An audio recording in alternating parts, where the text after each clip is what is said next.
तमाम लोगों का एक साथ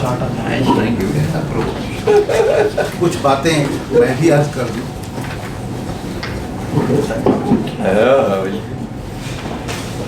जाहिर है ये जुनून है मुझे क्यों, कोई तो वजह होगी कि अपने पूरे कैरियर को एक रिसर्च स्कॉलर होने के नाते PhD मैंने भी उर्दू में की है, टॉपर मैं भी था, लेकिन ये जुनून आया कैसे कि मैं एक कॉमन रीडर के पास पहुंचा। जाहिर ये सब आप लोग बोल चुके हैं, कह चुके हैं। मुझे ये लगता है शुरू से, अब आप लोग को हमसे ज़्यादा लगता होगा क्योंकि आप तख्लीकी आदमी हैं। तख्लीककार समाज को ज़्यादा करीब से देखता है, समझता है। हम लोग कोशिश करते हैं कि जो आपकी समझी देखी भाली चीज़ है उसको किसी तरह से किताबी शक्ल दे दें। दरअसल मेरा मानना है, और मैं ये हर प्लेटफॉर्म पर कहता हूँ कि हम 21वीं सदी में हैं। दुनिया कहाँ से कहाँ चली गई, ज़बानों में बहुत कुछ तब्दीली आई। आपने खुद देखा कि जो आपका रीडर है जिसके लिए आप कर रहे हैं वो आपसे किस तरह के सवालात कर रहा है। हम उन चीज़ों को जानते नहीं हैं। तो मुझे बार बार ये एहसास होता है कि मेरी ज़बान, हमसे मुराद हमारी ज़बान उर्दू, हम क्या कंट्रीब्यूट करना चाहते हैं, देना क्या चाहते हैं। क्यों जो हम दे रहे हैं, क्या हम पढ़ें और दें, दूसरे समझें, क्या हम अपने आप को कहीं और ले जाएं। आज का ज़माना ऐसा है कि जो आप कह रहे हैं, जो आप लिख रहे हैं, वो किसी न किसी सूरत में दूसरी जगह भी जाता है। हर जगह गुफ्तगू होती है, और ऐसी कई गुफ्तगू हुई जिसमें मैंने सुना कि हमारे यहाँ उर्दू में शायरी अफसाने अच्छे लिखे जाते हैं और इसको हिंदी में, इंग्लिश में बहुत पढ़ा जाता है। कभी भी डिस्कशन में ये डिस्कोर्स में नहीं आया कि हम लोगों ने बच्चों के लिए कुछ बहुत अच्छा काम किया। हमारे सामने किताबें, इससे बड़ा इदारा तो कोई नहीं है। NCPL से बड़ा इदारा कोई नहीं है। ये किताबें वर्कशॉप में तैयार हुई, इलस्ट्रेशन भी हुआ है। किताब में सारे सफ़ात का जो आप उसको देखेंगे तो एक जैसा लगेगा, और जब भी कोई किताब बनती है, इलस्ट्रेटर जब किताब देता है तो ये जो किताब का कवर है, ये लेआउट, इसमें उसका पॉइंट साइज क्या होना चाहिए, कौन सी चीज़ें कहाँ पर होनी चाहिए, इस तरह की चीज़ें बहुत मार्केट में देखी जाती हैं। जब भी आप जाएंगे कहीं किसी बुक फेयर में, आप पाएंगे कि दूसरी ज़बान हमसे खास से आगे निकल गई। उसकी एक बड़ी वजह तो ये है कि उनके अंदर एक क्यूरियोसिटी है, एक तजस्सुस है कि क्या लिखा जा रहा है। वो हर जगह घूमते हैं। बुक फेयर में आप जाएंगे तो बुक फेयर क्या है, एक प्लेटफॉर्म है। वो अगर आप अमेज़ोन पे किताब बेचना चाहिए बेच दीजिए। बुक फेयर को आप सिर्फ खरीदो फरोख्त का जरिया ना समझें। वो एक वहाँ पर एक इंट्रैक्शन होता है, कल्चरल डिस्कोर्स है, जहाँ पर आप जाते हैं बहुत कुछ सीखते हैं। मैंने हमेशा ये पाया कि जब भी कोई बुक फेयर हुआ, मैं जब गया तो दूसरी ज़बान के स्टॉल पर मैं ज़रूर जाता हूँ, इंग्लिश हिंदी के अलावा। इंग्लिश तो खैर बहुत आगे जा चुकी है, लेकिन इंग्लिश हिंदी के अलावा अगर आप कहीं भी जाते हैं तो किसी पब्लिशर के आप शॉप में जाएंगे तो बच्चों की किताब आप उससे अट्रैक्ट होते हैं।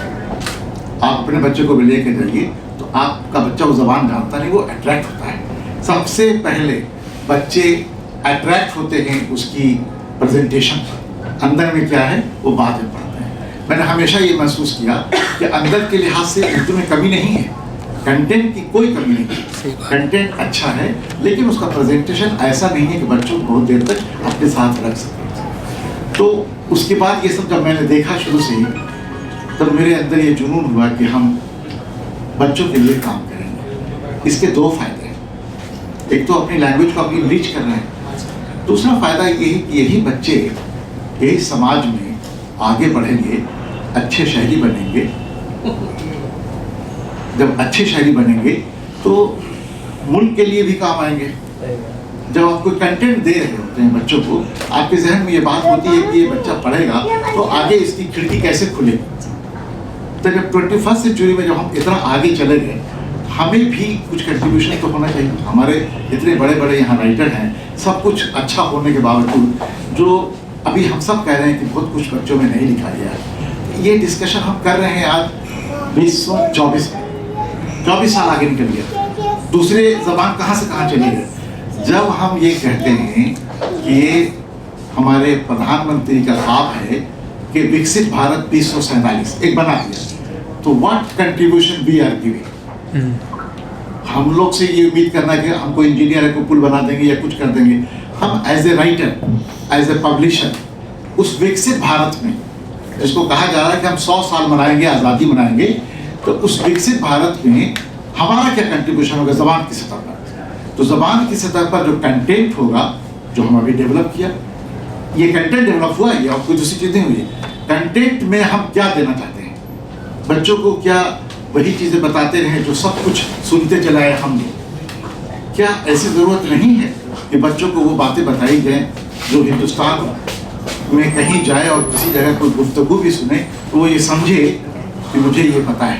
मसलन हिंदुस्तान के त्यौहार, बहुत सारी कहानियाँ लिखी जा सकती हैं। मसलन हर जगह की ज्योग्राफिकल कंडीशन, ये तमाम चीज़ें ऐसी हैं जो हम अपने बच्चों को जब तक नहीं देंगे, बच्चों की खिड़की हम नहीं खोलेंगे, तब तक हम कैसे विकसित समाज बनाएंगे। जब विकसित समाज नहीं बनाए तो क्या विकसित भारत का जो ख्वाब देखा जा रहा है उसमें हम कहाँ तक कामयाब हो पाएंगे। तो ये एक मेरा एक था कि इसको हम इस तरह ले जाएं ताकि कंटेंट भी अच्छा बने, और जो बच्चे जो यहाँ आएंगे वो जब सुनेंगे, देखेंगे, तो उनके अंदर एक जज्बा पैदा होगा। 3 दिनों में आपने देखा होगा कि जो हमारे बच्चे हैं उन्होंने कितना अच्छा रिएक्शन दिया। आपको ये जितना उन्होंने रिएक्ट किया है उससे ज़्यादा वो सोच रहे हैं, वो हमारे सामने आपके सामने बता नहीं रहे हैं। कई तो डर रहे हैं, हबीब साहब से कितने लोग डर रहे हैं, सिराज अजीम साहब से कितने लोग डर रहे हैं, पूरा बचपन ग्रुप चलाते हैं, तो बच्चे उससे भी डर रहे हैं। जनरल बात बता रहा हूँ, बच्चे जो यहाँ से ले करके जा रहे हैं आपका कंटेंट, उनके अंदर 2 जज्बा पैदा हो रहा है। एक तो ये हो रहा है कि कहानी कैसे लिखी जा सकती है, वो उनके अंदर ये बात आ गई कि हम भी कहानी लिख सकते हैं। सारे बच्चे जितने यहाँ थे वो जरूर अंदर अंदर सोच रहे होंगे कि जब ये लिख सकते हैं तो हम भी लिख सकते हैं। उन्होंने ये भी ऑब्जर्व किया कि लिखने से पहले कितना पढ़ना चाहिए। इसका मतलब वो पढ़ेंगे, जब पढ़ेंगे तो फिर आप बताइए कि फिर विकसित भारत का ख्वाब पूरा होगा या नहीं होगा, क्योंकि वो डिक्टेट हो रहे हैं। आप हमेशा ये देखिए कि ज़बान का एक बड़ा रोल होता है। समाज में क्या कंटेंट जा रहा है, हम अपने बच्चों को क्या दे रहे हैं, इसीलिए बाज़ कहानियों पर डिस्कशन आया कि इस उम्र के लिए ठीक नहीं। वो बात अच्छी है, बात गलत नहीं है, लेकिन हम इस उम्र में ये बच्चों को दें या ना दें, मुझे लगता है कि इतनी चीज़ें यहाँ हुई हैं। मुझे खुशी है, सबसे ज़्यादा खुशी तो उन लोगों से है जो हमारे सीनियर राइटर। ये सच है कि सारी कहानियाँ 17 या 18 कहानियाँ हमें मौसूल हो गई। 2 लोग ऐसे हैं जिनकी कहानी हमें मौसूल नहीं हुई थी, लेकिन उन्होंने कहा था कि आप कहानी दे दें, और उन दोनों को मैं छोड़ना नहीं चाहता था। मैं चाहता था कि वो उनका काम है वो करें, और वो अगर आएंगे तो मुझे कहा हाँ मैंने कर लिया है। मैंने उनको बुलाया, उसने सिराज अजीम साहब, इनको बार बार कहा, और एक हमारे नूरी साहब, क्योंकि मैं और बकिया लोगों ने तो कहानी ऑलरेडी सब दे दी थी। हमारे खुर्शीद अकरम साहब, इन्होंने भी कहा पता नहीं मैं कोशिश कर रहा हूँ, बार बार बैठ रहा हूँ, हो नहीं पा रहा है। अब आप सोचिए कि कोशिश कर रहे हो नहीं पा रहा है, जिस दिन होने वाला होगा तो कितनी शानदार कहानी आएगी। अभी ना होने वाले में तो ये हालत होगी। ये बैठ रहे हैं, बच्चों के लिए लिखना चाह रहे हैं, और बात नहीं बन रही क्योंकि उस तरह की कहानियाँ इन्होंने लिखी नहीं, लेकिन जब लिखी हैं आप देखिए कहाँ है। ये सबसे बड़ी कामयाबी है कि मैंने सीनियर राइटर, जो स्टैब्लिश राइटर हैं, जिनको हम लोग समझते हैं कि ये एक एडल्ट लेवल पर लोगों के लिए काम करते हैं, लिखते हैं, उनसे ये कहानी हो पाती है। और उनको भी हमने शामिल किया जो बच्चों के लिए लिखते हैं। यहाँ पर कई लोग ऐसे हैं जिन्होंने बच्चों के लिए काम किया है, थ्रू आउट काम किया है, हमने उनसे भी कहा है। अब हुआ ये है कि जो बच्चों के लिए लिखते थे और जो बच्चों के लिए नहीं लिखते थे, मैंने एक प्लेटफॉर्म पर ला करके खड़ा किया।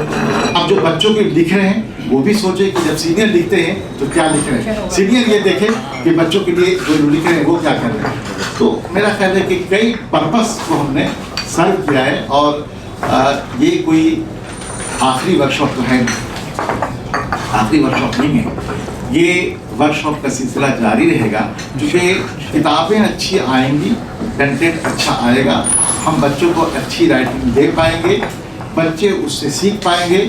यही तो चाहता है इदारा, और क्या चाहता है। मैं तो अपना पूरी जिंदगी इदारे को दे रहा हूँ, पहले भी दे चुका, आज भी दे रहा हूँ। मकसद क्या है? मकसद ये है कि अच्छा कंटेंट हो, मैं कामयाब हूँ, बच्चे आए उन्होंने रिएक्ट किया, मैं कामयाब हूँ, और अगर कुछ नाकामयाबी रही है वो भी अपने साथ लेता हूँ इंशाअल्लाह। उम्मीद ये है कि हम और इससे बेहतर करेंगे जब मौका मिलेगा और अच्छी सूरत बनेगी। एक और चीज़ है कि मैं मंडे से ये काम शुरू कर दूँ। मंडे को चूँकि कुछ कहानियाँ ऐसी हैं जिसमें बहुत ज़्यादा गुंजाइश है नहीं, वो चाहे तो सैटरडे संडे को बैठ करके और ठीक करके हमें दे दें, हम उसमें कॉपी एडिटिंग का प्रोसेस शुरू करेंगे। क्योंकि मेरा टारगेट ये है कि हम इस महीने में, मैडम आप भी नोट कर चुके हैं, जिम्मेदारी फिर बनती है मेरी एडमिनिस्ट्रेटिव लेवल पर, इस हफ्ते यानी इस महीने हम चाहेंगे कि सारी कहानियाँ हम कंप्लीट कर लें। कंप्लीट कॉपी एडिटिंग हो जाएगी। कॉपी एडिटिंग में कुछ चीज़ों को हटाने का बढ़ाने का इख्तियार इदारे को होगा, वो करता है इदारा, ठीक है, तो वो करेगा। उसके बाद हम इलस्ट्रेटर को दे देंगे एंड होपफुली नवंबर तक, चूँकि वो और टाइम देते हैं, आपसे भी ज़्यादा वो होते हैं, आप तो पढ़े लिखे काहिल है, वो और काहिल करने आए तो वो करेगा नहीं, लेकिन हाँ मैं नहीं करूँगा। जैसे मैंने कई बार राइटर को कह करके काम कर लिया, अदरवाइज मैं जितना थक कर आया था श्रीनगर से, दूसरे की हिम्मत नहीं होती। मैं श्रीनगर गया, बहुत थक गया था और थकता ही जा रहा हूँ। तो अब 5 अक्टूबर को भोपाल में पूरे दिन का सेमिनार रखा मैंने, उसमें रखा उर्दू जरिए तालीम और नया तकनीकी मंजरनामा। मेरे को डिफरेंट, मैं अलग अलग लाइन पर जा रहा हूँ। अब आप बताइए कि भाई कुछ तो पढ़ना पड़ेगा, कुछ ना कुछ करने के लिए। तो मैंने सोचा था इस बार शॉप को हम नहीं करें, सब मेरे स्टाफ ने बेटा थोड़ा आराम कर लीजिए, लेकिन मुझे तो जुनून सवार है, मुझे पता था 31 मार्च तक नहीं छाप पाएंगे अगर हम वर्कशॉप नहीं करेंगे। कहानी आ गई तो हम 31 मार्च के पहले इसको शाया कर देंगे, लेकिन अगर हम और आगे बढ़ते तो 31 मार्च को अपने कैलेंडर बनाया हुआ था, उस कैलेंडर के हिसाब से जो मैं कह रहा हूँ, मैं जो कहता आया हूँ वही किया है, यही मेरा जुनून है। आप तमाम लोग यहाँ आए, बहुत बहुत शुक्रिया आपका, मैं जुनून हूँ आप लोग का, आपकी हौसला अफजाई का। मुझे आप लोग का ताउन चाहिए, जितना ताउन आप करेंगे मेरा हौसला नहीं बढ़ेगा। आप हमारी ताकत हैं और मैं किसी की क्रिटिसिज्म की परवाह नहीं करता और ना मैं अपनी तारीफ की परवाह करता हूँ। आपने कभी नहीं देखा होगा कि मैं खुद नुमाइश कर रहा हूँ कहीं, अगर ऐसा होता तो 25 साल में तो ये काम कर रहा था, कभी तो किसी को बताया नहीं। मेरा फेसबुक खाली रहता है, जिसको जो लिखना है वो लिखता है, मैं पढ़ता भी नहीं हूँ, सुनता भी नहीं हूँ, मुझे जो करना है मैं करता रहता हूँ। क्योंकि इन्होंने कहा है कुछ लोग तनकीद की परवाह, तनकीद जब होती है अच्छा लगता है मुझे। मैं इस मौके पर जाहिर है कि हम एक सरकारी इदारा है, हमारे जो सरपरस्त हैं, हमारे सरपरस्त तो हमारे मिनिस्टर साहब हैं जनाब धर्मेंद्र प्रधान साहब, जिन्होंने हमें ये मौका फराहम किया है। हम जितने उनको शुक्रगुजार हों, उर्दू के हवाले से भी ये कह रहे हैं कि उनका शुक्रिया अदा करता हूँ कि इस तरह के मौके हमें उन्होंने दिया है और उस तरह से काम हम कर रहे हैं। और मुझे उम्मीद है कि जो कंट्रीब्यूशन हो सकता है उर्दू का, तो कंट्रीब्यूशन हम लोग इंशाअल्लाह उसी हवाले से आगे बढ़ते रहेंगे। शुक्रिया।